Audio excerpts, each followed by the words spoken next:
अस्सलाम वालेकुम ख़वातीनो हज़रात, उम्मीद है आप खैरियत से होंगे। आज आपके साथ एक बार फिर आपकी खिदमत में हाज़िर हैं और आज आपको बहुत मज़ा आने वाला है क्योंकि हमारे साथ बहुत ही ज़हीन और बहुत ही बहादुर किस्म की ख़ातून मौजूद हैं और ज़हीन इसलिए कि मैं उनकी अक्सर जो है वो पोस्ट्स पढ़ता रहता हूँ फ़ेसबुक पर और उनकी पोस्ट से ये नज़र आता है कि किस किस्म का वो माइंडसेट रखती हैं। बहुत ही बहादुर हैं, बहुत ही ज़हीन हैं और मेरा ख़्याल है कि आज हमें जब उनसे गुफ्तगू करेंगे, ख़ासकर फ़ेमिनिज़्म के हवाले से और इस्लाम में औरतों के हकूक़ के हवाले से, तो मेरा ख़्याल है कि ये एक जो आज की वीडियो है, ये एक आई ओपनर ज़रूर होगी हमारी उन ख़वातीन के लिए, जो कि इस्लाम की डोमेन में रहकर ये समझती हैं कि इस्लाम उनको बहुत ज़्यादा हकूक़ देता है। जबकि मैं ये समझता हूँ कि ये सिर्फ़ एक नैरेटिव बिल्डिंग के अलावा कुछ भी नहीं है। अगर आप उन ख़वातीन से पूछें कि इस्लाम ने आपको कौन-से हकूक़ दिए हैं, तो उनके पास इस बात का कोई ख़ातिर-ख़्वाह या कोई सैटिस्फैक्टरी आंसर नहीं होता। और बहुत सी ख़वातीन ने तो मेरा ख़्याल है जो स्क्रिप्चर्स हैं, जो अहादीस हैं या कुरान है, उसको पढ़ भी नहीं रखा होता। तो इसीलिए जब आप उनसे पूछते हैं कि इस्लाम ने आपको कौन-से हकूक़ दिए हैं, तो फिर आपको ख़ामोशी के अलावा कुछ दिखाई नहीं देता। आफ़ाफ़ साहिबा, कैसी हैं आप? जी, मैं बिल्कुल ठीक हूँ, आप सुनाएँ आप कैसे? बिल्कुल ठीक-ठाक। सबसे पहले तो बहुत-बहुत शुक्रिया वक़्त देने का। Thank you you are so welcome. Much. जी। ये ऑनर की बात है हमारे लिए, हमारे चैनल के लिए कि आपने एक ही मैसेज पे जो है वो ऑनर किया और मैं आपकी अक्सर पोस्ट पढ़ता रहता हूँ। It's really really good to see your post on the Facebook. तो थैंक यू। हम हमारे लिए ये बड़ा अच्छा था कि आपको चैनल पे बुलाते और आपसे गपशप करते।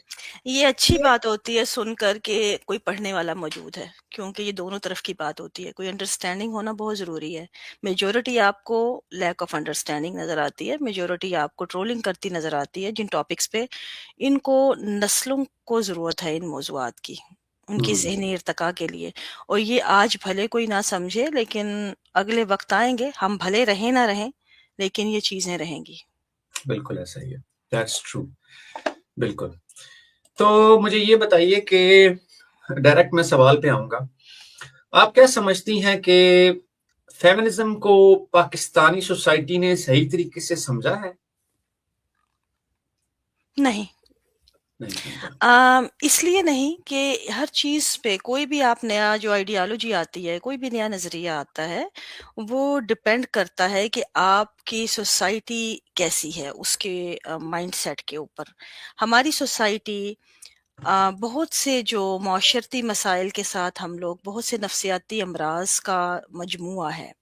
इसमें नस्ल दर नस्ल जो सप्रेशन चल रहा है औरत का और जो नस्ल दर नस्ल अक़लियतें हों, बच्चे हों, डिसेबिलिटीज़ हों, आप कोई भी देख लें जो बिदरसरी के अंडर आता है, जिसमें उनकी ताकत के मेयार के उनके अंडर दबता है, वो इंसान जो है सप्रेशन का शिकार है।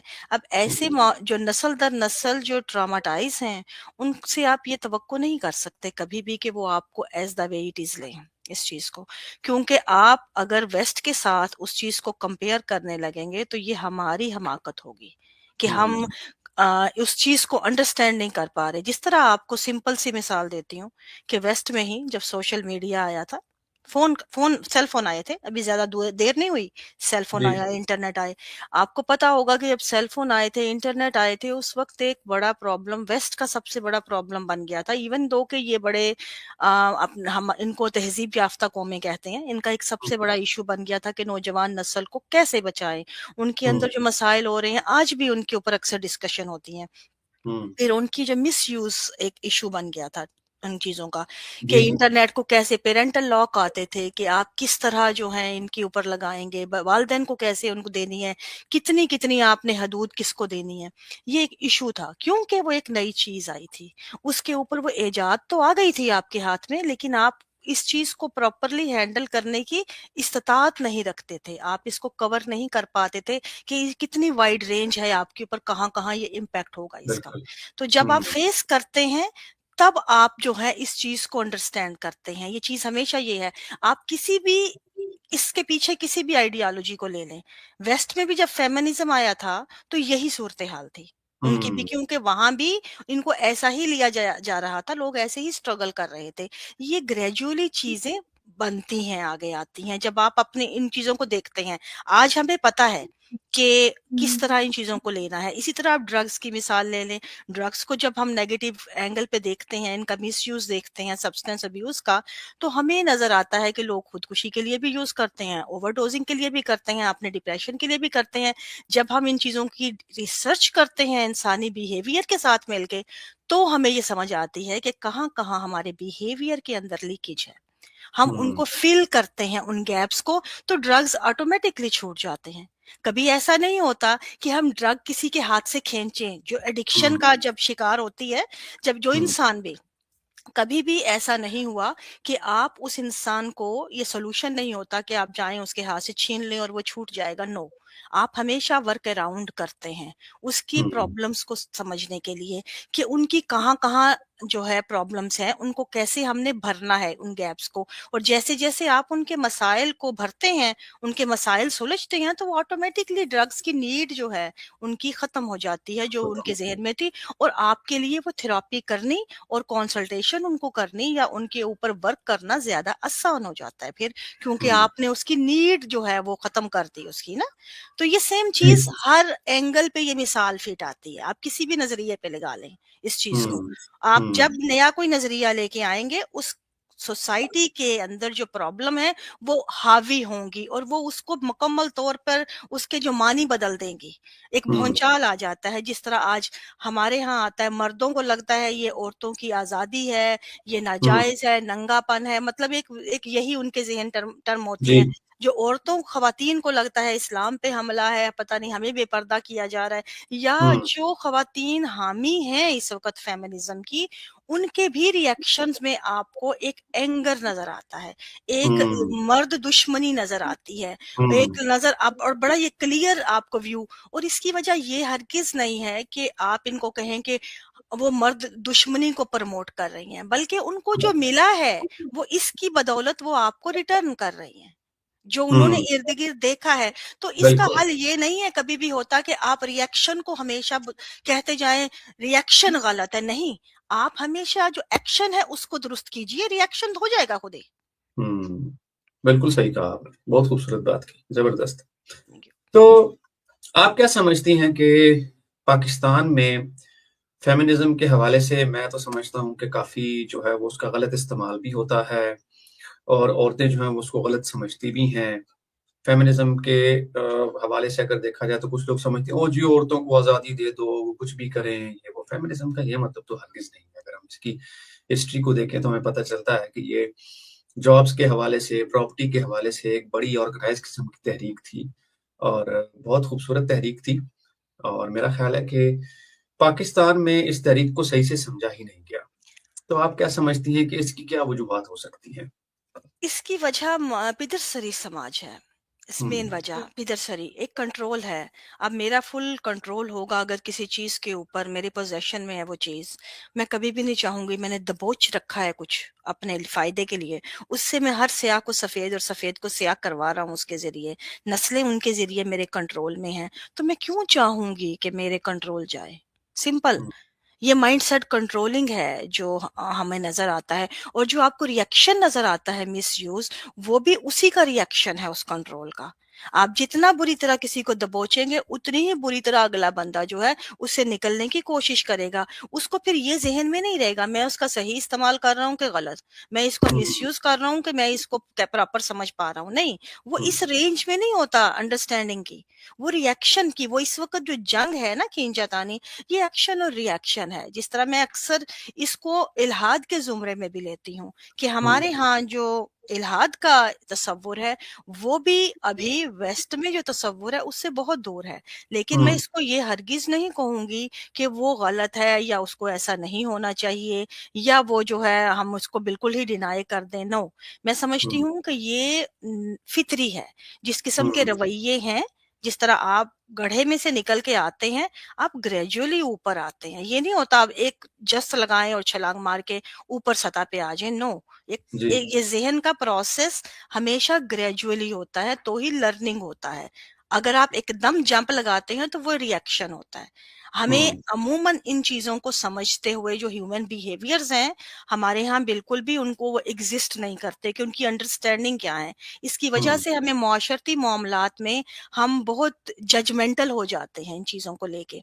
हमें हुँ, नज़रियात को समझना, उनकी जो इम्प्लीमेंटेशन हो रही है, उनको जिस तरह किया जा रहा है, या फिर जिस तरह रिएक्शन और उनके दरमियान में जो एक्चुअल जो नजरियात हैं उनको समझना जो है वो इस वक्त जरूरी है। हुँ, हमारे यहाँ कोई भी नजरिया इस वक्त जो है एग्जिस्ट नहीं करता, कोई हुँ, भी। आप इस वक्त जो मेंटल स्टेट है सोसाइटी की, आप उनको कुछ भी देंगे वो अंडरस्टैंडिंग के वो स्टेट में है ही नहीं। क्योंकि हुँ, आप जो भी देंगे उसका मिसयूज होगा। आप इस्लाम का हुँ, देख लें, आपको इस्लाम का देख लें, क्या इस्लाम का मिसयूज नहीं है? तौहीन रसालत का देख लें, क्या उसका मिसयूज नहीं हो रहा? आप किसी भी तसव्वुर को देख लें, गैरत और इज्जत का तसव्वुर जो दिया जाता है, क्या उसका मिसयूज नहीं हो रहा? तो जो मिसयूज होना बेसिकली आपकी बेनिफिट, आप जो बेनिफिशियरी हैं उनके लिए जाता है ना, कि जो पियरसरी समाज है वो हर एंगल पे अपने रखता है। जो चीज हुँ, उसके लिए आवाज उठाती है वो उसको दबाना चाहता है। उससे फिर हुँ, सप्रेशन से जो है वो एंगर क्रिएट होता है। एंगर जो है वो रिएक्शन बनता है, और हम जो है फौरी जजमेंटल हो जाते हैं कि ये रिएक्शन देखा तो ओ ये तो फेमिनिस्ट जो है ये तो कुछ और चाहती है, तो मर्द दुश्मनी है ये। नो, ऐसा हरगिज नहीं होता, ये इंसान ऐसा वर्क नहीं हुँ, करते। हुँ। नहीं, बिल्कुल मैंने अक्सर तरीके देखी हैं, ख़ासकर मेरा जिस्म मेरी मर्ज़ी के हवाले से और वो जो एक बड़ा क्लिप भी मशहूर हुआ था, खलीलुर रहमान कमर साहब का मेरा ख़्याल है मारवी दो नाम था टके वाली, उनके हाँ, 2 टके की औरत बहुत वाला। बहुत ही घटिया किस्म की बात की थी उन साहिब ने और मेरा ख़्याल है उनको देख के कभी उम्मीद नहीं की जा सकती कि शायद वो कभी कोई ढंग की बात कर सकेंगे और मेरा ख़्याल है ये जो स्लोगन था जी, कुछ कहना चाह रही हैं आप? नहीं, नहीं, आपकी बात सुन रही हूँ मैं, आप जी। करें बात। तो उसका बड़ा मिसयूज़ भी किया गया, उसको एडिट करके भी लोगों ने बड़ा लगाया गया। तो मैं तो ख़ैर उस जो तहरीक है उससे डिसएग्री नहीं करता बिल्कुल भी। मैं समझता हूँ कि औरत को भी उतना ही राइट मिलना चाहिए जितना एक मर्द को सोसाइटी में मिलता है। बराबरी की बुनियाद होती है राइट्स और रिस्पॉन्सिबिलिटी की बुनियादों पर। राइट्स भी डिफ़ाइन होते हैं, आपकी रिस्पॉन्सिबिलिटीज़ भी डिफ़ाइन होती हैं। लेकिन आपको क्या लगता है कि पाकिस्तान में इस फेमिनिज़्म को जो है वो मिसअंडरस्टूड कैसे किया गया है या इसका गलत इस्तेमाल कैसे किया गया? मिसअंडरस्टूड कैसे किया गया इसको? इसका जो बेसिक वजह है, एक तो जो मेरा जिस्म मेरी मर्जी है उसको जैसे इस्तेमाल किया जाता है, ये इसके पीछे भी पिदरसरी है। ये जो सोसाइटी है, और जो कि मजहब को मैं, पिदरसरी का हथियार है मजहब हुँ, जो है ना। आप एक टूल बनाया हुआ है ना उन्होंने अपना यूज करने के लिए उस चीज को। तो माइंडसेट पीछे पिदरसरी है, मजाहिब सारे पिदरसरी से निकले हैं ना सारे। तो ये जो मर्दाना सोच है ना, इसने ये जो मेरा जिस्म मेरी मर्जी, क्योंकि औरत के जिस्म पे तो अभी तक आपकी मर्जी चल रही है सदियों से। हुँ, हुँ, आपके आप और ये आप अगर इसका बैकग्राउंड देखें, मेरा जिस्म मेरी मर्जी का, वो बैकग्राउंड एक बहुत मुकद्दस जो है प्रोजेक्ट है, जो हुँ, उन बच्चियों के लिए बनाया गया था, जो बच्चियां छोटी उम्र में, कम उम्र में, जिनकी शादियां कर दी जाती हैं कम सनी में, और पहली दफा ही प्यूबरिटी उनको होते ही उनकी प्रेगनेंसी होती है। और आपको जी, पता है इस एज में, इस टाइम पे उनके बॉडी जो है प्रेगनेंसी जो की पूरी पेन और जो पूरा प्रोसेस को बर्दाश्त करने का अहलियत नहीं रखता उसकी जी, बॉडी जो है। और सबसे बड़ा फैक्टर खुराक का है। बाज लोग इस चीज को कहते हैं पहले जमानों में भी तो होता था, नहीं, पुराने जमानों को इस जमाने में आप नहीं ढाल सकते। बिल्कुल हुँ, वैसे ही जैसे आप पिछले बरस के जो सेल फोन को इस बरस के सेल फोन के मैनुअल पे नहीं चला सकते। आपका हुँ, एक डिफरेंट मैनुअल होता है, क्योंकि इनके दरमियान में एक बहुत बड़ा गैप है, जो आपकी बॉडी के ऊपर इफेक्ट करता है। इसके अंदर हमारी खुराक आती है, एनवायरनमेंट आती है, हमारी जो इर्द गिर्द की जो हमारी जो सोसाइटी है, उनकी चीजें इम्पेक्ट करती हैं। ये तमाम चीजें आपकी बॉडी को आप देखेंगे वीक वीक करती हैं, वीक। आप अगर पुराने दौर में, अदवार में जो फार्मिंग थे लोग करते, जो नेचुरली ऑर्गेनिक थे, अगर उनको कंपेयर करने लगेंगे आज के दौर में, तो आज के दौर आप खुद, हम अपनी जो है लैक ऑफ नॉलेज का इज़हार करते हैं इन चीज़ों में। क्योंकि आपको नज़र आएगा कि पुराने अदवार में इतने हार्मोनल इश्यूज़ भी नहीं होते थे जितने आज के दौर में आपको नज़र आते हैं, हर इंसान में, हर बच्ची में। क्यों? बॉडी साइंस में ही देख लीजिए आप बॉडी में देख लें जेनेटिकली कितनी तब्दीलियां आ चुकी हैं आज के दौर में, जो उन इंसानों में। और अगर ये एक लंबी बहस चली जाएगी इस पे अगर हम पढ़ेंगे, लेकिन हुँ, मेरा कहने का मकसद ये है कि हम अपनी बॉडी को कभी भी हम ये नहीं कह सकते कि पुराने लोग करते थे जिस तरह हमारे यहाँ अमूमन ये जवाब दिया जाता है तो अब क्यों नहीं। नहीं, हमें आज के मसले आज के दौर में प्रेजेंट में रह के ट्रीट करने होते हैं कि उनका हल क्या है। अगर उन बच्चियों की बॉडी के साथ ये प्रॉब्लम हो रही है कि डेथ रेट बढ़ रहे हैं उन बच्चियों के जो कम सीनी में माएं बन रही हैं, तो हमें उन बच्चियों को बचाने के लिए माई बॉडी माई चॉइस का, कि मेरा जिस्म है, मेरी ये चॉइस होनी चाहिए कि मैंने ये बर्थ में अपना कंसेंट दे सकूं कि इसके दौरान होते हुए मसाइल में मुझे बच्चा बचाना है या खुद को बचाना है। लेकिन अगर मैं गलत नहीं समझ रहा, तो कहीं आपके कहने का ये मकसद तो नहीं है कि उस वक़्त अगर प्यूबर्टी जल्दी हो जाती थी, तो खुराकें अच्छी थीं और उस वक़्त शादियाँ करना कुछ बेहतर भी था? वो एक लंबी बहस है कि शादियां वो एक सोसाइटी का तरीका कार था, क्योंकि उस वक्त औरत एक जो आपका हर समाज है, हर वक्त एक जरूरत उसके पैमाने बदलते आए हैं। उस जमाने में इंसान सिर्फ अफजाइश नस्ल के लिए था, औरत खास हुँ, तौर पे एक नस्ल हुँ, बढ़ाने। आप मैन टू मैन वार करते थे, मर्द की जरूरत क्यों थी, आपने जो है वार के अंदर उनको उनको झोंकना था अपनी नस्ल को। तो आपको ज़्यादा से ज़्यादा बीवियाँ, मुतअद्दद अज़वाज, मुतअद्दद मतलब ज़्यादा से ज़्यादा बच्चे पैदा करना, ये उस वक़्त की ज़रूरत है। उसके लिए आपकी बॉडी मैटर नहीं करती थी। हम ये नहीं कह सकते कि उस ज़माने में औरतें नहीं मरती थीं या बच्चे नहीं मरते थे या दौरान डिलीवरी कोई आसान प्रोसेस था, नो। ये इंडिपेंडेंटली हर इंसान की बॉडी है। बाज़ ये आपके बॉडी के ये केमिकल्स होते हैं आपकी बॉडी में। बाज़ लोगों को दर्द बर्दाश्त करने की एहलियत बहुत ज़्यादा होती है। बाज़ को आप दर्द जितनी भी हो वो आसानी से उनमें हिम्मत होती है, क्योंकि उनके बॉडी केमिकल्स हैं उसके हुँ, उस चीज की में अगर बाज लोगों को थोड़े से थोड़ा दर्द भी बर्दाश्त नहीं होता क्योंकि उनमें वो हुँ, उन केमिकल्स की कमी है। तो ये हुँ, अगर उनकी बॉडी के अंदर कोई कमी पेशी है तो इसकी इसके ऊपर हम कोई जजमेंट नहीं दे सकते कि उन्होंने क्यों बर्दाश्त नहीं किया, उन्होंने क्यों कर लिया, उनकी क्यों मौत हुई है। ये आपकी body, every body is different. बिल्कुल ऐसे ही जैसे आप एक फिंगरप्रिंट्स आप देखें कि कोई लगाते हैं, दुनिया में कितने इस वक्त अरबों लोग हैं, हर इंसान का फिंगरप्रिंट अलग है। क्यों? हुँ, इसी तरह आपकी बॉडी की इंटरनल जो साइंस है, आपका ब्रेन हर इंसान का अलग है। आप ये नहीं कह सकते कि उसको उससे कंपेयर करें, उसका उससे मुवाजना करें, नो। हर इंसान के अंदर डिफरेंट है और वो क्या है, वो उसका पूरा एक साइकिल है जो उसको एक बनाता है उस तरह का इंसान। ठीक, सही हो गया। अच्छा, तो पाकिस्तान में अक्सर आपने ख़वातीन को भी देखा होगा, जो कि फ़ेमिनिज़्म का मिसयूज़ भी करती हैं और मीडिया में तो अक्सर आपको जो है वो इस तरह की ख़वातीन भी नज़र आती हैं, जो अपनी ही दुश्मन आप हैं। और 2 तरह की सोच पाकिस्तान में पाई जाती है। एक तो वो है जो फ़ेमिनिज़्म की दुश्मन है और दूसरी वो है जो हमें फ़ेमिनिज़्म का गलत इस्तेमाल करती है। फ़ेमिनिज़्म की दुश्मन तो वो हैं जो कहेंगे कि जी, ओ जी अगर आपका मियाँ जो है वो थका-हारा आया है और आपने उसको खाना नहीं दिया है, तो आपके लिए तो बड़ी प्रॉब्लम हो जाएगी। बहुत सारी ख़वातीन हैं पता नहीं वो खुद करती हैं या नहीं ये तो मुझे नहीं पता, लेकिन बहरहाल कहती हुई नज़र ज़रूर आती हैं। और इसके अलावा कुछ किस्म की ख़वातीन वो हैं जो फ़ेमिनिज़्म का गलत इस्तेमाल करती हैं। मतलब कि जैसे सिर्फ़ और सिर्फ़ शोशा होती है क्योंकि पाकिस्तान में आपको पता है कि एक जो मतलब मैं बड़ी लेमैन सी लैंग्वेज इस्तेमाल करूँगा कि शोशा ख़वातीन करती हैं पाकिस्तान में कि जी चलो जी एक फ़ेमिनिज़्म की लहर आई है तो let's be a part of the feminism. लेकिन उनका कोई मकसद नहीं होता कि उस तहरीक को जो है वो सही से समझें या उसको जो है वो ऑनर भी करें। और फिर वो वही बात आ गई कि एक ड्राइवर आया है तो उसको झटक दिया, "बशीर, उल्लू के पट्टे, क्या कर रहे हो तुम?" तो इस तरह की बातें, इस बारे में क्या कहेंगी आप?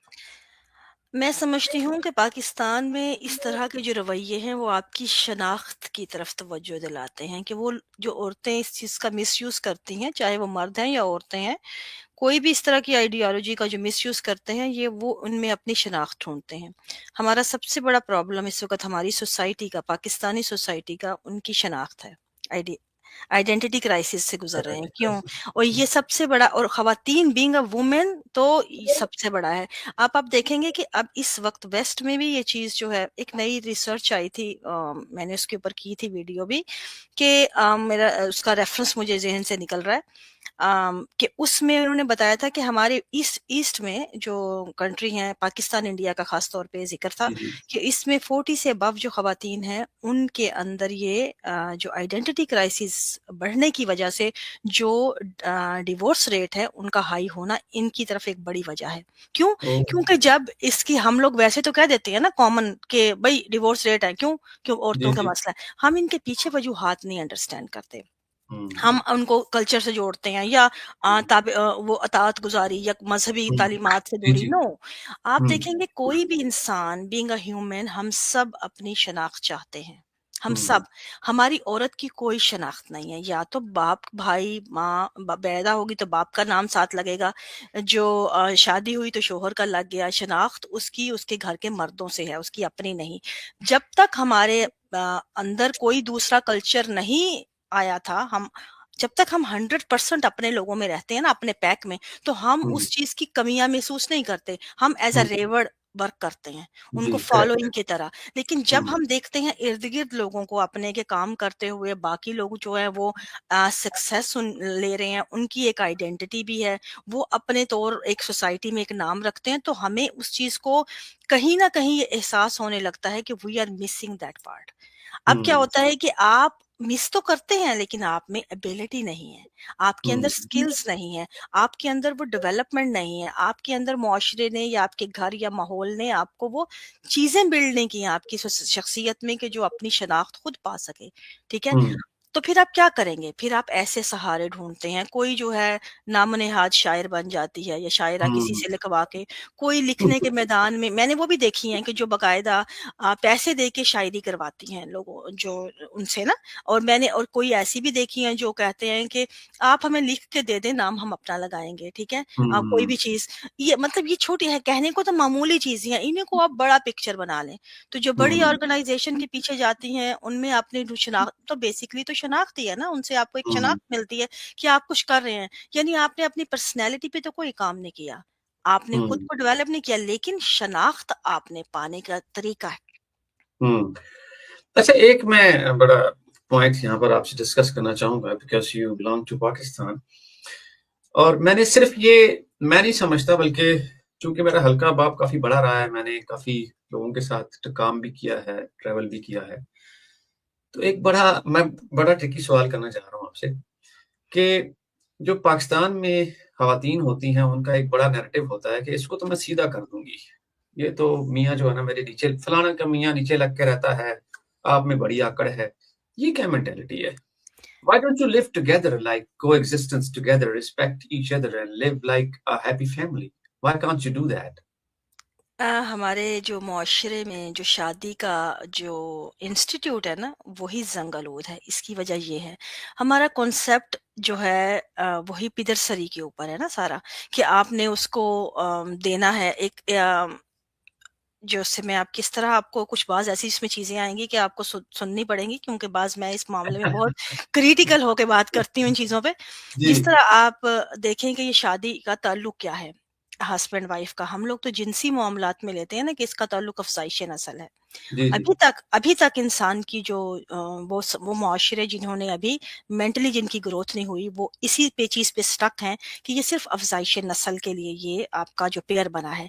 अब इस हुँ, अफ़ज़ाइश नस्ल में भी आप देख लें कि जो आपका पार्ट है, बीइंग अ मेल जो पार्ट है, उसके अंदर क्यों हमारे मुआशरे में जगह-जगह मर्दाना कमज़ोरी के इश्तिहार लगे मिलते हैं? क्यों? हुँ। क्यों हकीमों की इतनी दवाइयाँ चलती हैं? क्यों? इसकी क्यों? ये क्योंकि ये कॉन्सेप्ट है, से बातें जुड़ती हैं। मर्दानगी का कॉन्सेप्ट क्या है? आप में हुँ, ताकत हो, आप पछाड़ सकें, आप मतलब आपका पूरा का पूरा वजूद जो है ना, वो ताकत का मंबा है। ठीक है? इवन कि हुँ, आपने देखेंगे हमारे यहाँ आपको बड़े कॉमन मिलते हैं, ख़वातीन तो अक्सर मुझसे बात करती हैं इस मौज़ू पे, कि जब शादी होती है तो वो बाकायदा मर्द जाके बाहर बात करते हैं कि आज मैंने बड़ा मतलब कमाल कर दिया ना, मतलब जाके अगर नहीं उनका मतलब कोई सेक्सुअल ताल्लुक बन पाया तो ये बड़ी नाकामी हो गई उनके लिए। हुँ, क्योंकि वो इस चीज़ को अंदर डालते हैं फिर कि आज हम वो हलाल कर लें वलीमा या ना हराम हो गया इन चीज़ों हुँ, में। तो ये तमाम जो ताल्लुक की बुनियाद में कहीं भी आपकी कंसेंट नहीं है। हुँ। ठीक है? इसमें ये नहीं है कि बाज़-औक़ात आपकी 100 इंसानी ब्रेन जो आपका जिन्स है ना, जो आपकी सेक्सुअल जो आपकी अर्ज है, वो अगर आप देखें कि ये ओल्ड ब्रेन और न्यू ब्रेन पे डिफरेंट वर्क करती है। जो ओल्ड ब्रेन हम उसको कहते हैं जब इंसान एनिमल की तरह अपने फितरी जो ख्वाहिशात के मुताबिक जीता था, जो एक पुराना इंसान था। अब न्यू ब्रेन उसको कहते हैं जिसमें आप काफ़ी हद तक बाशऊर हैं। जब आप बाशऊर होते हैं, तो आपकी जो जिबिलतें हैं वो आपके शऊर के अंडर आती हैं। फिर हुँ, उन पे आपकी हुकूमत चलती है, जिबिल्लत की आप पे नहीं। जब हुँ, पुराना ब्रेन था तो आपको जहाँ ज़रूरत हुई आप जानवर की तरह आप अपना नीड को हावी करते हैं अपनी। लेकिन हुँ, जहाँ आपके पास शऊर आता है आप उसको अपने अंडर ले आते हैं।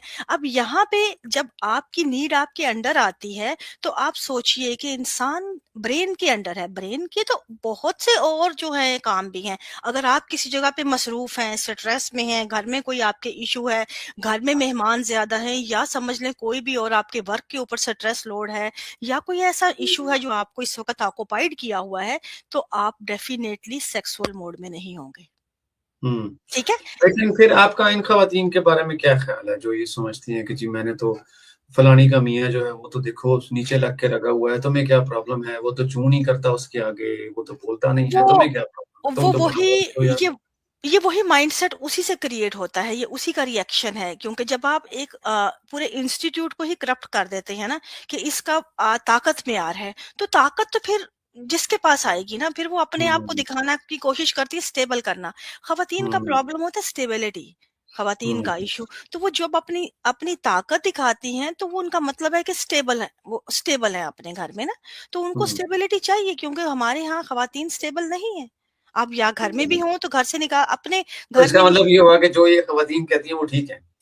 नहीं, मैं ये नहीं कहूँगी कि वो ठीक है। सही मैं मैं है। मैं पूरे सिस्टम को ही करप्ट कहती हूँ इसीलिए। हुँ, मेरी नज़र हुँ, में पूरा सिस्टम करप्ट है क्योंकि हुँ, शादी जो है मैं समझती हूँ कि एक कपल का बिल्कुल एक कंसेंट है कंप्लीटली दोनों की कि दोनों अपनी मर्ज़ी से रहें और 50% एक-दूसरे के पार्टनर हैं पूरी विलिंग से और इसमें सबसे मेजर रोल जो है सेक्स हुँ, से कहीं ज़्यादा रोल आपकी ब्रेन का होना चाहिए, आपकी पर्सनैलिटी हुँ, का होना चाहिए। हुँ, आप जहाँ पे कंपैटिबल हैं तो डज़न्ट मैटर कि आप कहाँ पे क्या है मतलब इस इट मीन्स नथिंग।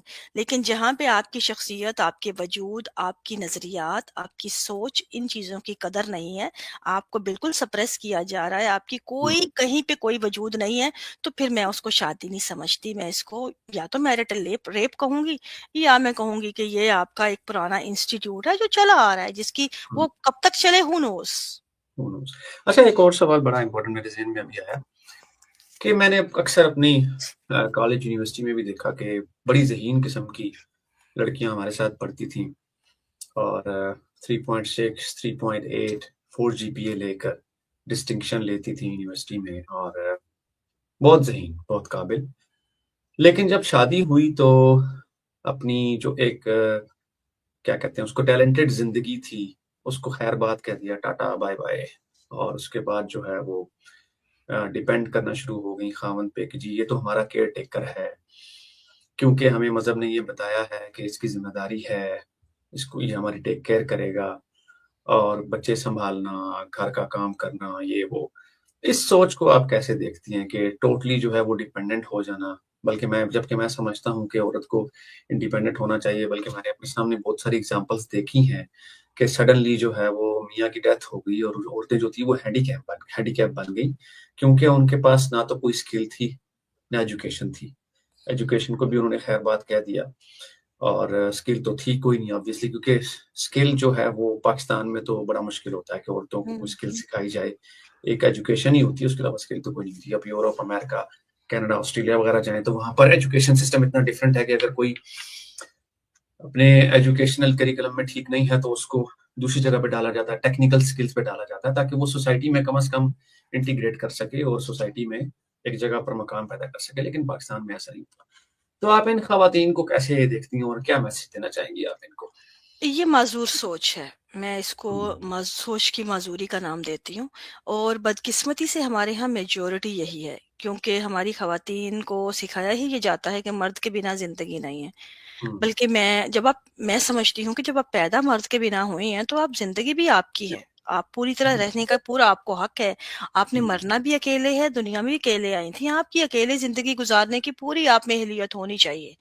मर्द अगर आपकी ज़िंदगी में है तो एज़ अ पार्टनर बहुत अच्छी बात है, आपको होना चाहिए। लेकिन अगर वो एज़ अ पार्टनर नहीं है, एज़ अ हाकिम है, तो इससे बेहतर है कि आप खुद रहना सीख लें। मैं हुँ, तो ये समझती हूँ इस चीज़ को। इसलिए हमारे यहाँ बैसाखी एक बैसाखी की तरह इस्तेमाल होता है। आप देख जी, लें कि जब पैदा होता है तो भाई ने काम करने हैं, बहनों के हुँ, बाहर या हुँ, बाप ने करने हैं। हुँ, आपको इंडिपेंडेंसी दी ही नहीं जाती। अब बिल्कुल, शादी होती है तो शौहर है या ससुराल है, आप फिर भी हुँ, जाके वहाँ पे ख़त्म हो जाती हैं। आप क्या क्या करेंगी फिर? फिर एक बात हुँ, और है कि आप देखें कि आप अगर अपने जिस्म का कोई भी ऑर्गन जो है हिस्सा, हाथ है या पाँव है, आप उनका इस्तेमाल कम करने लग जाएँ। कम करते-करते कुछ देर के लिए आप ना करें, तो एक वक़्त आएगा कि आपके अंदर वो एबिलिटी रहती नहीं है उसको इस्तेमाल करने की, या बिल्कुल, उस जिस्म के हिस्से में कमज़ोरी आ जाती है, कि वो हुँ, वैसे ही वीक हो जाता है बाकी बॉडी से, क्योंकि ये जब तक चलता है, जब तक यूज़ है इसका, उस वक़्त तक ये एक्टिव है। ये हुँ, इसी तरह आपकी जो शख्सियत है वो भी ऐसी है, आपकी बॉडी भी हुँ, ऐसे ही वर्क करती है, ब्रेन भी ऐसे ही वर्क करता है। जैसे हुँ, हमारे यहाँ कहा जाता है कि 40-50 की उम्र में आती हैं ख़वातीन या मर्द, तो वो कहते हैं अब क्या पढ़ना है, ये तो उम्र गुज़र गई। नहीं, मैंने हुँ, अपनी अभी कोविड के दिनों में यूनिवर्सिटी के कोर्सेज़ लिए हुए थे। मतलब मैं तो बिल्कुल। अभी भी मुझे कुछ मिलता है, जिस टाइम पे टाइम, तो मैं हर वक़्त उसमें रहती हूँ और मैंने इस मैं चीज़ पीछे किताबें देख रहा था, बल्कि मैं आपसे पूछने लगा था आफ़ाफ़ साहिबा कि ये काले और लाल रंग की किताबें क्यों हैं? मैंने लॉ हो, जो कानूनी हों या जी, जितनी अच्छा, भी अच्छा। साइंस की हों या कोई भी हो, मैंने आज तक जो है, मतलब मेरा मुझे बड़ा एक उस चीज़ का क्रेज़ रहता है इन चीज़ों का, कि मैं एक नॉलेज का ना एक एक अच्छा, भूख है। अच्छा। और आप ये वेरी देखेंगे गुड। कि मुझे एक इस तरह की एक पर्सनैलिटी, शायद मैं समझती हूँ एक ब्लेसिंग है मेरी, कि मैं हुँ, हर चीज़ को ऑब्ज़ॉर्ब करती हूँ। लेकिन मैंने हुँ, कभी भी ऐसा नहीं किया कि मैं किसी से इन्फ्लुएंस लूँ। मैंने पढ़ती सभी कुछ हूँ, सब हक हो, मुखालफत हो, जिसको बुरा कहे, कोई अच्छा कहे, हर चीज़ पढ़ूँगी, लेकिन उससे इन्फ्लुएंस नहीं लेना, उसको अपने प्रोसेस में से गुज़ारती हूँ। हुँ, मतलब उस चीज़ को फिर देखती हूँ इसमें से मेरी लॉजिक कितनी इसके साथ वर्क करती है। बाज़-औक़ात हुँ, बिल्कुल भी कुछ नहीं मेरी लॉजिक पे पूरा उतरता, बाज़-औक़ात 10% होता है, 5%, इट ऑल डिपेंड्स। मगर मैंने उस चीज़ को इस्तेमाल किया, उसको पढ़ा, हुँ। सोचा, ये चीज़ें आपको डेप्थ देती हैं। मैंने असल में बड़ी लाइब्रेरीज़ देखी कुछ पॉडकास्ट में। मेरी तो किताबें जगह-जगह बिखरी पड़ी होती हैं क्योंकि मेरी जो बेटी है ना, उसने किताबें फेंक देनी होती हैं। जहाँ भी पड़ी होती हैं, वो उठा के बच्चों फेंक का देती होता है। है अमूमन, हाँ। हाँ, आपको जब 30-40 किताबें इकट्ठी करनी पड़ती है ना एक जगह पे, फिर मुसीबत टल जाती इसके है। नहीं, इसके अलावा अब तो ख़ैर हर चीज़ ऑनलाइन भी आ गई है, ये भी एक बहुत बड़ी ब्लेसिंग है। हर चीज़ जहाँ भी हुँ, आप बैठे होते हैं, आप पढ़ लेते हैं हर चीज़, ये भी ओके। एक बहुत आपकी है असल में मैं तो एडवांटेज। थोड़ा-सा ओल्ड स्कूल हूँ, मुझे ज़रा लैपटॉप से पढ़ना बस को ज़्यादा हार्ड कॉपी होती है। किताब जब तक तो ना हो, तो फिर मज़ा नहीं लेकिन आता किताब मुझे मतलब इस चीज़ का मैं अक्सर अपने मेरे इवन के मेरे वालिदैन यहाँ पे हैं, मैं उनसे भी अक्सर इस चीज़ को मतलब कहती हूँ, कोई बैठी होती हूँ, उनको नित नई चीज़ें बताती रहती हूँ। तो हुँ, मेरे अब्बू भी अक्सर ज़िक्र करते हैं, मुझे कहते हैं कि हम तो ये सोचते थे कि हमारे तो इस उम्र में आके सीखा नहीं जाता। हुँ, मैं कहती हूँ हर उम्र ब्रेन आपका हर वक़्त एक्टिव रहता है, जितना आप यूज़ करेंगे उतना शार्प होगा। इसकी हुँ, कोई एंड नहीं है और ये चीज़ बिल्कुल फ्लॉप नज़रिया है हमारा, कि हम कहते हैं बड़ी उम्र में आके तो हम सीख नहीं सकते, बड़ी उम्र तो आपको ज़्यादा सिखाती है।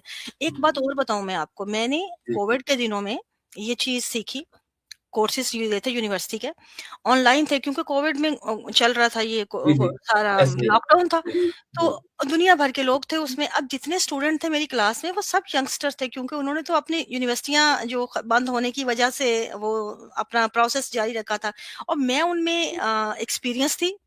अब जब कोई बात होती थी तो मैं उनको काउंटर करती थी ना उन चीज़ों को हुँ, जो वहाँ पे स्टड बुक्स में थी।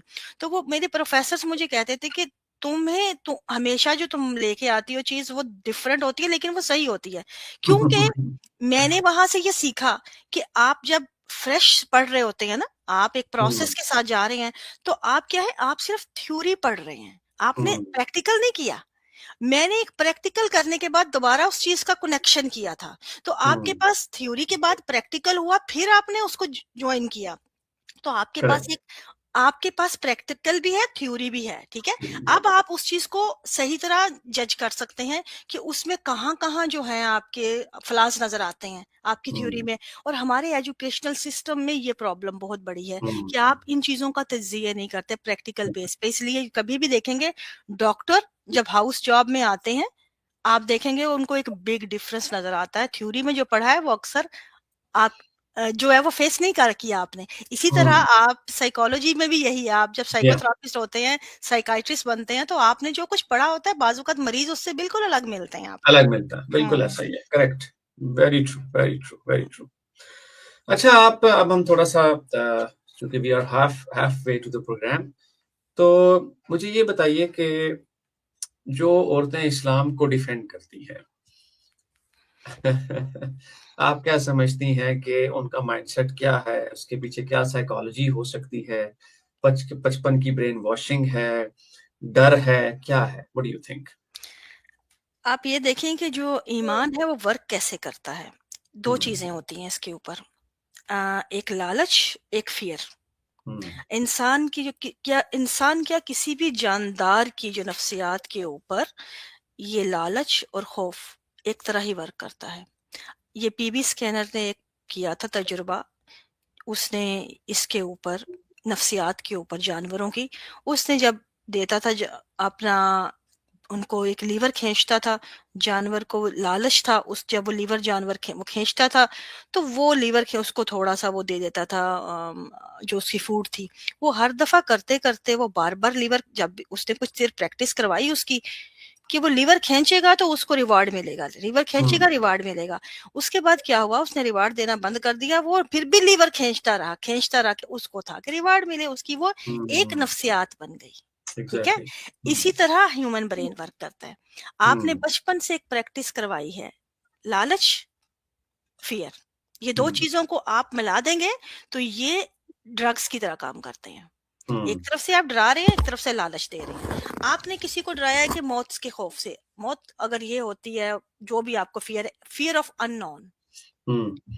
ठीक है, ये बहुत बड़ा पावरफुल जो है काम करती है ये वाला जो मेथड है, फियर ऑफ अननोन। और जिसका कत्ल जो है वो इल्म करता है, जब लॉजिक हम्म। करती है। जब हम्म। आपको अननोन नोन हो जाता है तो फियर आपका खत्म हो जाता है। जिस तरह मौत का फियर, आपको बड़ी देर तक हमें मौत थी बहुत बड़ी चीज है, मौत के बाद क्या होगा, ये लोगों को इतना बड़ा फियर, ऊपर जाके ये होगा। जब आप देखते हैं ह्यूमन बॉडी कैसे वर्क करती है, आपको पता लगता है कि मौत क्या है। हमें डराया जाता है मौत तो बड़ी नज़ा की हिचकी और पता नहीं क्या क्या, उसमें खौफ ज़दा क्या कुछ होता है, नहीं। बल्कि आप अगर मौत का जो प्रोसेस है, नेचुरल प्रोसेस, सिवाय इसके कि आप एक तकलीफ दे बीमारी से गुजर रहे हैं, कोई ऑर्गन मिसिंग है, या कोई ऐसा एक्सीडेंटल आपका है जो आपकी हड्डियां वगैरह टूटी हैं, उसके अलावा जो नेचुरल जो आपकी मौत है वो बहुत पीसफुल होती है। बल्कि उसमें जी आपके जी। ब्रेन से इतने वो केमिकल रिलीज होते हैं, वो आपको ऐसा फील कराते हैं कि आपने कोई हैवी ड्रग ली है और आप बिल्कुल फ्लोट कर रहे हैं, जिस तरह एयर के अंदर ना, स्पेस के अंदर। तो ये वाली फीलिंग तो बहुत पीसफुल फीलिंग है, तो डरना किस बात का, अनलेस कि आपका अगर आपके पास कोई अननेचुरल वजह है उसकी। तो ये चीजें जब तक हम अननोन में थे, उस वक्त तक हमें ये खौफ थे इन चीजों के। अब हम्म। अब हमें पता है कि ये एक नेचुरल प्रोसेस है, और इससे हम अब खौफ निकल गया। इसी तरह अब लालच है, अब हम्म। लालच आपको शुरू से दिया जाएगा, आप एक सवाब करेंगे, किसी की नेकी करनी है तो भी आपने लालच पे करनी है, आपने किसी के साथ खुश होकर मुस्कुरा के बात भी करनी है तो लालच पे करनी है। अब करेक्ट। यही चीज आप इधर ले आए, इधर वेस्ट में जिस तरह बच्चों को किया जाता है, हमें बच्चों को यहाँ लालच नहीं दिया जाता किसी बात पे, हम्म। स्कूल से ही। मैंने इसके हम्म। ऊपर एक दफा एक छोटा सा एग्जाम्पल के तौर पे बताया था कि बच्चों की यहाँ वेस्ट में प्रैक्टिस में जो चीजें शामिल हैं, कि हमें जो चीजें बताई जाती थी कि कि बड़ा नेकी करना, किसी की मदद करना बड़ा एक सवाब है, यहाँ पे सवाब के हम्म। चक्कर नहीं है। यहाँ पे जी। मेरा बेटा छोटा था, JKSK में, तो इसके स्कूल की टीचर ने स्कूलों में एक बॉक्सेस बनाते थे, इन्होंने कोलैबोरेट किया था सिक चिल्ड्रन से, जो बच्चों का इंटरनेशनल हॉस्पिटल है कनाडा का काफी बड़ा। वहां जी। की जितने बच्चों की लिस्टें आती हैं स्कूल में, हर क्लास को 2 बच्चे दिए जाते हैं उनकी एज के, एक लड़का एक लड़की। आपने पूरे सेमेस्टर में एक बॉक्स तैयार करना है उस बच्चे और बच्ची के लिए, उसमें उसकी सॉक्स हैं, उसके टोपियां हैं, उसकी कॉपी पेंसिल, जो छोटी छोटी उसकी नीड की चीजें हैं, अपनी पॉकेट मनी से। हुँ, बच्चे ने चाहे जितनी भी है, $1 है, अपनी कोई एक्स्ट्रा चीज़ है वो दे दें। अब जब बच्चे वो चीज़ें तैयार करते हैं, उनके ऊपर उनकी विशेज़ लिखते हैं, अपने हाथों से सिग्नेचर करते हैं, स्कूल की वैन आती है, सेमेस्टर के बाद बॉक्स उठा के हॉस्पिटल डिलीवर करती है। हॉस्पिटल की जो वैन वो लेता है, अमला लेके उस बच्चे के नाम का बॉक्स उस बच्चे को देता है। उसके बाद सारी लाइफ कवरेज होती है कि वो बच्चा कैसे ओपन करता है बॉक्स, और वो हुँ, जो फीलिंग यहाँ के बच्चे देख रहे हैं वो, कि वो हुँ, बच्चा उनका भेजा हुआ गिफ्ट खोल रहा है। अब वो जो हुँ, इंटरेक्ट है, आप देखिए इसमें अंदर एक आपकी बॉडी साइंस है कि आपको, अगर आपने किसी को भेजा है और वो खोल रहा है, खुश हो रहा है उस चीज को, हॉस्पिटल में बैठा है बच्चा जो स्कूल में नहीं आ सकता, जिसको स्कूल में होना चाहिए था एज के हुँ, हिसाब से, वो अपनी बॉडी प्रॉब्लम्स की वजह से नहीं आ रहा, लेकिन आपने हुँ, उसको वो चीजें प्रोवाइड की हैं जो वो आपका बिल्कुल। है। और ये एक इंटरेक्शन जो है, ये आपको आपके अंदर मोटिवेशन देता है। हुँ, ठीक है, और इन बच्चों को खुशी महसूस होती है कि हमारा गिफ्ट खोला उसने, थैंक यू कहा।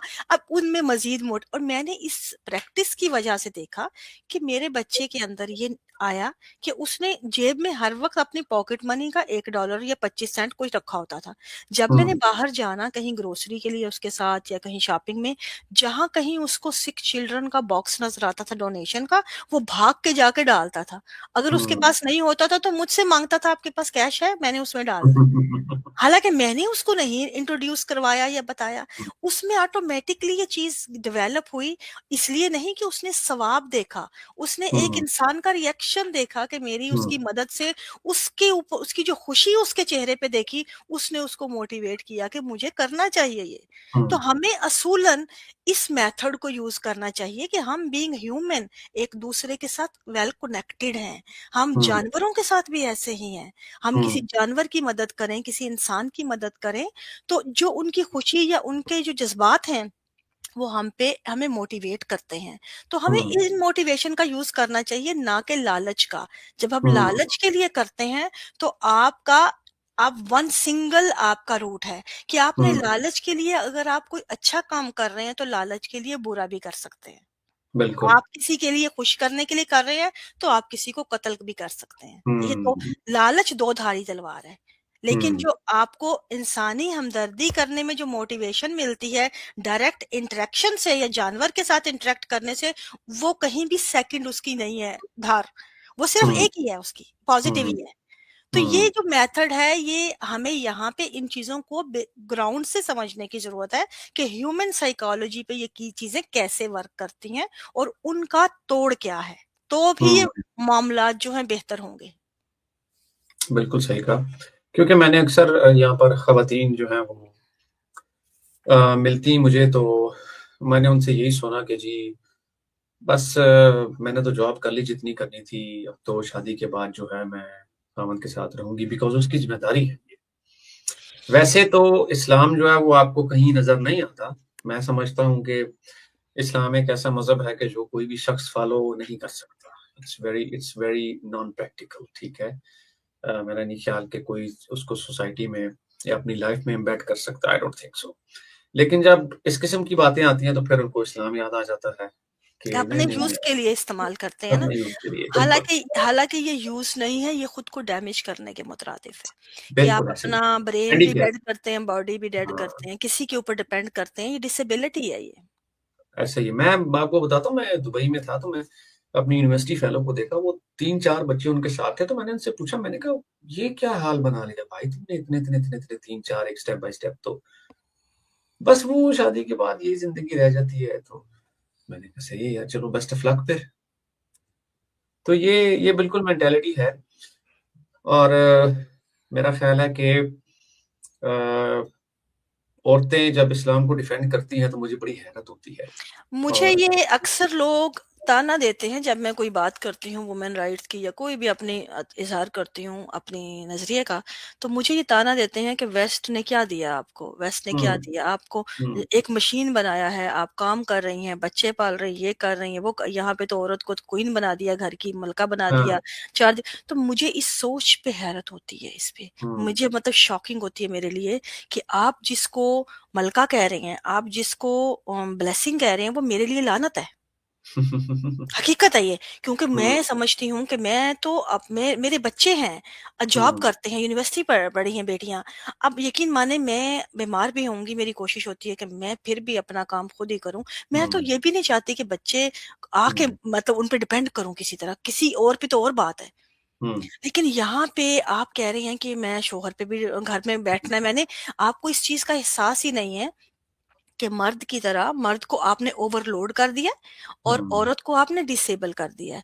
और ये हुँ, ऐसे ही है कि आप एक बिल्कुल बैलेंस नहीं रहेगा। इसी वजह से आप देखेंगे जो एग्रेशन नजर आता है ना, हुँ, आप बिल्कुल, कभी भी घर में जब आप बैलेंस पे चलते हैं दोनों तरफ से, तो करेक्ट, आपका वो बैलेंस से आप खुश रहते हैं एक दूसरे के साथ कंट्रीब्यूशन से। लेकिन बिल्कुल, जहां पे आप एक मुकम्मल एक के ऊपर पूरा का पूरा लोड है, फिर आप तवक्को कर रहे हैं उसके साथ कि आप तो खुशी की जिंदगी गुजार रहे हैं, उसकी हुँ, हेल्थ क्यों कमजोर हुई? जाहिर है वो तो होगी, क्योंकि आपके बिल्कुल, समाज ने आपको बिल्ड ही ऐसा किया है कि आपके ऊपर खोता बना दिया है। और मर्द हुँ, इस चीज पे खुश होते हैं कि उनको पावर दी है। नहीं, पावर नहीं दी है। पिदरसरी ने सबसे बड़ा नुकसान खुद आपका किया है, इस सोच ने। इसने आपको सफाक बनाया, आपको मर्दानगी का झांसा देके जानवर बना दिया, खोता बना दिया। आपको सारा लोड आपके ऊपर डाल दिया। आपके इर्द गिर्द जितने भी लोग हैं जो हाथ पांव सलामत हैं, जिनको खुद इंडिपेंडेंट होना चाहिए, आप उन सब का बोझ अपने कांधों पे ढोकर आपने ज़िंदगी गुज़ार रहे हैं, और आप कहते हैं कि आपने अच्छा किया, ये आपके लिए हुँ, अच्छी सोच है। और फिर आपको कहा जाता है कि आपने रोना नहीं है, मर्द रोएगा तो हुँ, मर्द सफ़ाक है। और ये इतनी बड़ा ब्लंडर है ये। हुँ, हालाँकि बीइंग ह्यूमन, ये हमारे एहसास बड़ी ज़रूरी चीज़ें होती हैं। इनका हुँ, एक्सप्रेस करना, किया जाना, ये आपको अंदर से नरम करता है। जब आप हुँ। उन चीज़ों को दबाते हैं तो आपके अंदर वो सफ़ाकियत भरता है।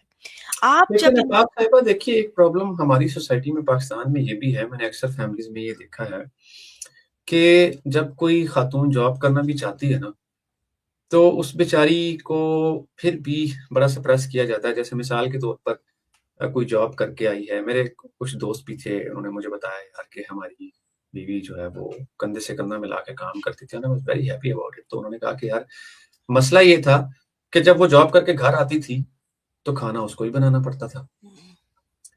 तो मैंने कहा ये तो फिर तुम्हारा प्रॉब्लम हुआ ना, बिल्कुल, उसका बिल्कुल, प्रॉब्लम तो ना हुआ। ये तो फिर बिल्कुल, तुम्हारा काम था कि तुम उसके लिए खड़े शेयर होते हो करें, तो बिल्कुल, बिल्कुल। हर या चीज़ तो में शेयरिंग होनी चाहिए। जब आप दोनों को बिल्कुल, कंट्रीब्यूट कर रहे हैं तो हाँ, आपको भी पूरा एग्ज़ैक्टली, करना चाहिए इस करेक्ट, चीज़ में। बिल्कुल, बिल्कुल और ऐसा ही है। इसमें लड़कों की तरबियत बड़ी ज़रूरी है, हुँ, क्योंकि जब आप उनको भी पता होना चाहिए कि आपने पार्टनर के साथ कैसे हर चीज़ में कंट्रीब्यूशन करना है। ये नहीं कि हर वो काम अगर वो कर रही है तो आप उसके बाद घर बैठे हैं सब आके वो करें, नो। कुकिंग आनी चाहिए। मैं मतलब घर में यहाँ पे वेस्ट में आप देख लें, मर्दों औरतों का काम कोई इस चीज़ को डिफाइन नहीं करता। दोनों काम हर हुँ, कोई कर रहा है। इसमें कोई ऐसा ही है, ऐसी नहीं है कि आप कहें कि ये बिल्कुल ऐसा मर्द का है, ये औरत का है। ये हमने डेफिनेशन जो है बनाई हुई है, और इसकी वजह से इस पूरे जो चक्कर में हम खुद ही जो हैं फँसे हुए हैं बुरी तरह। बिल्कुल ऐसा ही है, बिल्कुल। मैं स्ट्रीम खोलूँगा और just we have I think 10-15 minutes no तो प्रॉब्लम। मैं देखूँगा अगर कोई आफ़ाफ़ साहिबा से सवाल करना चाहता है, तो वो सवाल कर सकता है और क्योंकि कुछ लोग कमेंट सेक्शन में बोल रहे थे कि हम कुछ बात करना चाहते हैं, तो मैंने कहा ठीक है, आप लोग बात करें। जो भी सवाल है आपका, वो पूछ सकते हैं। मैं लिंक पिन करने लगा हूँ और आप लोग जो है वो बात कर सकते हैं। 1 मिनट मुझे दी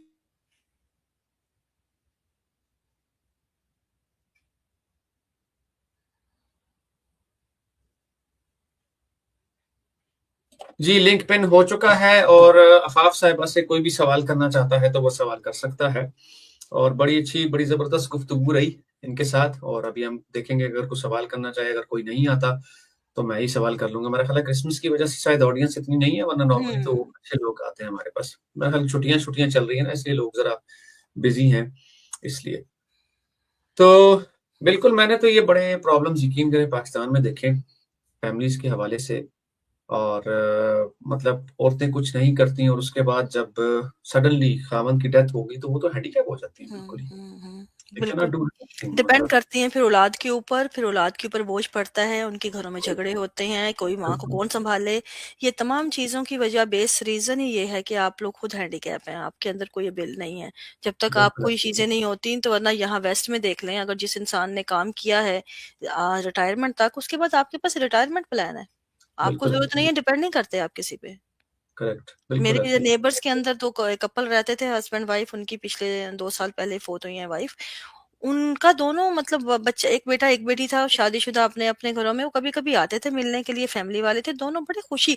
मैं अक्सर, वो कहते हम, हमारे बच्चे कहते हैं हमारे साथ आके रहें, हम नहीं जाते, हमारी प्राइवेसी जो है वो मुखल होती है, हम अकेले रहना चाहते हैं। बिल्कुल ऐसे ही।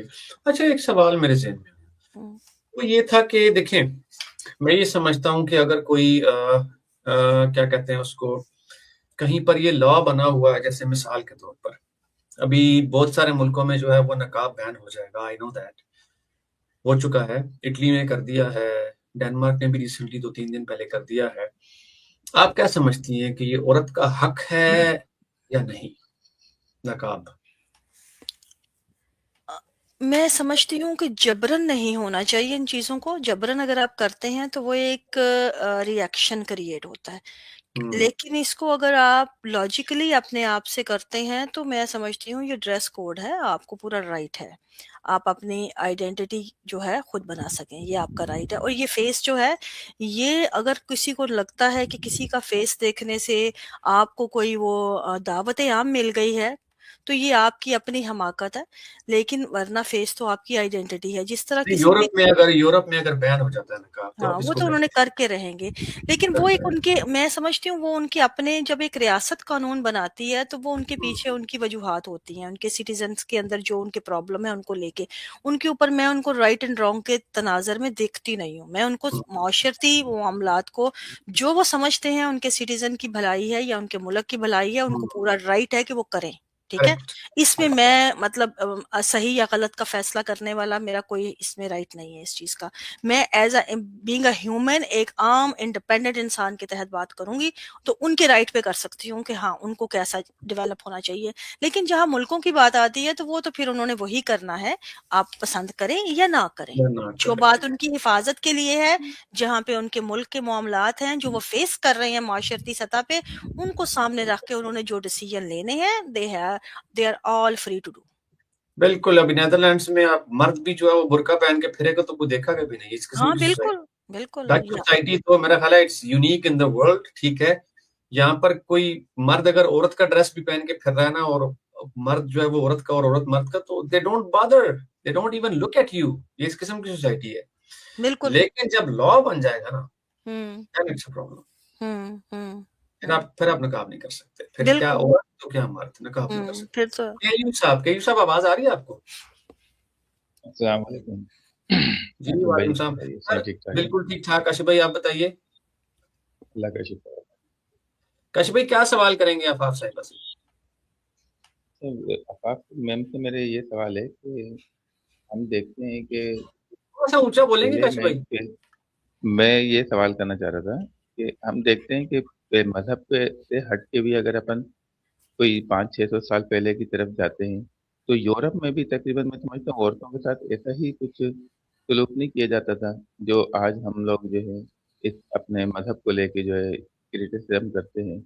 तो ये मतलब अब जाके जो है यूरोप में कुछ एडवांस कल्चर आया और उन्होंने जो है इंसानियत को समझा और उस तरह से जो है बहुत सारी चीज़ों पे अपने आप को डिनाई करके और औरत को और मर्द को बराबरी की बुनियाद पे दिया। जबकि हम मैं समझता हूँ पिछले 400-500 साल पहले यूरोप में भी यही हाल था मर्द और औरतों का और मज़हब में भी यही हाल शुरू से रहा है। मज़हब में तो खैर कोई सा भी मज़हब हो मैं किसी को वो नहीं करता, ब्लेम नहीं करता। लेकिन अगर एक मज़हबी रहनुमाओं को देखें तो आप अ, मेरे ख़्याल से राहिब जो होते हैं, वो भी इसी तरीके से जो है बहुत सारे काम करते रहे हैं, अब औरतों के साथ। उसी तरह से जो ईसाई पादरी होते हैं, वो भी जो है औरतों के साथ बहुत सारे काम जो है अपने करते रहते थे। तो ये तो एक मज़हबी चीज़ है, ये इसको हम अभी डिस्कस नहीं कर रहे। वैसे नेचुरली तौर पे भी अगर हम देखते हैं, तो मर्द और औरत बराबरी की बुनियाद पे जो है वो काम कर सकते हैं, शुरू से लेके आखिरी तक। लेकिन अभी जो है हम लोगों ने सिर्फ़ मज़हब को जो है थोड़ा-सा क्रिटिसाइज़ ज़्यादा किए करना शुरू कर दिया है। इस चीज़ को ब्लेम करके पर्दे की अहमियत को या पर्दे की अहमियत को नहीं लेकर। लेकिन इस चीज़ का मज़हब से मैं समझता हूँ कोई ज़्यादा ताल्लुक होना नहीं चाहिए पर्दे से। ये एक हुँ, ट्रेडिशनल वो भी होता है, जैसे अभी आपने ड्रेस की बात करी, तो ड्रेस तो हमारा जैसे देखें यूरोप का ड्रेस अलग है, वहाँ के ट्रेडिशनल अलग है। चाइना का, जापान का ट्रेडिशनल ड्रेस अलग है। इसी तरह से हिंदुस्तान पाकिस्तान का ट्रेडिशनल मजहब जो है वो ड्रेस जो है अलग है। तो हाँ, एक पर्दे का वो बेसिकली इशू आता है कि भाई पर्दा जो है वो मजहब ने जो है वो ज्यादा पहना दिया है, और यूरोप में अभी इतना पर्दे का रिवाज नहीं रहा। तो ये मेरा एक सवाल था कि इसमें सिर्फ हम मजहब को क्यों ब्लेम करते हैं, जबकि ये तो एक ठीक है, नेचुरली कंडीशनल रही है बहुत सारी चीजें औरत और ठीक है, मजहब मर्द के बीच में। ओके। ठीक है काशिफ भाई, आपका सवाल आ गया, तो थैंक यू सो मच। ठीक है, आप तो उस टीम के हमारे साथ जुड़ते रहते हैं, फिर ज़रूर आइएगा। मैं आफाफ साहब से दुआ इंशाल्लाह करूँ। बिल्कुल। ठीक है काशिफ भाई, take care, okay, thank you. Thank you. जी, जी, इसका जवाब ये है कि एक तो जब यूरोप की जहाँ तक बात है 3-4 साल 100 साल पहले जो इन्होंने कहा है वहाँ क्रिश्चियनिटी थी, वो भी तो मज़हब ही था ना। क्रिश्चियनिटी अरूज पे थी, वो सेकुलरिज्म नहीं था। वो सेकुलर हुए हैं तो उन्होंने इन चीज़ों से निकलना शुरू किया है अपनी आज़ाद फ़िक्र के। अभी आप देखें कि जो लोग चर्चों की बात की, चर्च भी तो मज़हबी थे ना, जो करते थे। और रही बात पर्दे की कि उनको पर्दे में क्यों मज़हब को कहा जाता है, तो खुदा के नाम पे आप जब भी कोई हुक्म सादर करेंगे तो वो मज़हब के अंडर ही आएगा, वो कल्चर तो नहीं आएगा। कल्चर और मज़हब जो है 2 डिफरेंट चीज़ें हैं। अगर आप कल्चर के नाम पे आप कोई काम करते हैं तो आपके पास फ्री विल होती है। आपकी मर्ज़ी है आप करें, मर्ज़ी है आप ना करें। आपको कोई ये नहीं कहेगा कि खुदा ने आपको ये कहा है यू हैव टू डू। अगर आप नहीं कहते तो आप गुनाहगार हैं। सोसाइटी आपको डिसऑन नहीं करती, सोसाइटी आपको तबू करार नहीं देती, सोसाइटी आपको किसी भी तरह जजमेंट जो है वो नहीं करती आपकी, अगर आप उस चीज को कल्चरल चीजों को फॉलो नहीं करते। आप अपने बच्चे की शादियां जो शादी करते हैं उनमें जो रसूम रवाज होते हैं वो तमाम कल्चरल चीजें हैं। आपने मेहंदी का फंक्शन करना है नहीं करना, आपने निकाह के बाद रोस्ती करनी है, आपने गाने गाने या नहीं गाने, डांस रखना है या नहीं, ये सब कल्चर है। आप करें करें, नहीं करें नहीं करें, ये आपकी चॉइस है। हुँ, ठीक है, आप उसमें बाज लोग एक्स्ट्रा हद तक चले जाते हैं, बहुत खुदनुमाई करते हैं, बात सिंपल करते हैं, इसे कहते हैं कल्चर, कि आपकी हुँ, चॉइस है। लेकिन हुँ, जब आती है बात कि आप कहें कि आपने बुर्का उतारा तो अल्लाह खुदा ये होगा, अल्लाह खुदा का हुक्म है ये ऊपर से बिल्कुल, आपके ऊपर, तो ये एब्सोल्यूटली। आपके पास चॉइस नहीं है, ये हुँ, कल्चर नहीं है, ये हुँ, आपका हुक्म जो है। और फिर डंडे के जोर पे आपको पिदर सरी पहनाए वो चीज, आपकी बुनियाद, उसकी बुनियाद पे मुआशरे पूरे को जो है खराब होना जो है वो सिर्फ पर्दे के ऊपर ठहरा दे कि पर्दा नहीं होगा तो माशरा गंदा होगा, पर्दा ना हुँ, हुआ तो ये होगा। ये चीजें जो है आप पे जबर है, मुसल्लत किया गया है, और ये मजहब ही कहलाएगा। इसके अंदर आपकी कोई फ्री विल नहीं है और ये हुँ। कोई चॉइस नहीं है, इसको हम कल्चर नहीं कह सकते। बिल्कुल, असल में ये रॉन्ग एनालॉजी है। हम्म। और जब आप कोई बात करते हैं ना कि जी फलाने शख्स ने ये कहा था और आप उसकी बात को इम्पोर्टेंस नहीं देते, तो हम ये सवाल करते हैं कि भाई उस पे डिवाइन रेवलेशन नहीं आई थी, ठीक है? उस पे कोई वही नहीं आई थी, या वो वही उतरने वालों के साथ नहीं था, उनसे इंस्पायर्ड नहीं था। वो एक इंसानी काम है, इंसानी बात है, इंसानी डायलॉग है, इंसानी कल्चर है, इंसानी रिवायात हैं, उस पे आप क्वेश्चन कर सकते हैं। लेकिन जब आप डिवाइन गाइडेंस को बीच में लेकर आते हैं, तो फिर ऑब्वियसली बात है, जब आप ये कहते हैं कि भाई डिवाइन गाइडेंस आपको ये कह रही है कि औरत को समझाओ, फिर बिस्तर अलग करो, फिर मारो, हम्म। तो ये फिर आप कह रहे हैं कि एक जो कायनात का खालिक है उसने ये हुक्म दिया है कि औरत जो है वो घर से बाहर नहीं निकल सकती।